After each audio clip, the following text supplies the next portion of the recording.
Magandang hapon, Bagong Pilipinas. Nagbabalik ang Police News Network. Baguio City Police patuloy sa pagresponde sa mga apektado ng landslide at rockfall ng habagat.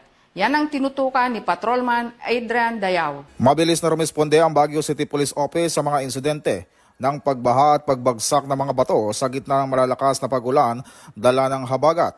Sa Barangay Fairview, tumulong ang Police Station 1 sa paglilinis ng kabarang drainage matapos pumasok ang baha sa isang bahay dahil sa nagbagsakan na puno, mga bato at lupa.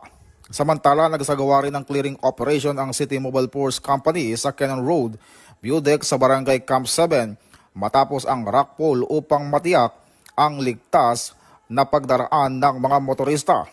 Pinaalalahanan ng Police Regional Office Cordillera ang publiko na manatiling nakatutok sa mga weather updates.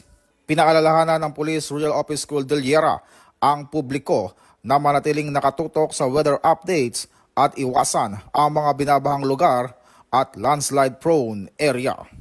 Mula po dito sa tanggapan ng Pambansang Pulisya ng Pilipinas, ako po si Patrolman Adrian Dayao nagpapalita para sa Police News Network, alagad ng paras, tagataguyod ng Balitang Pulis.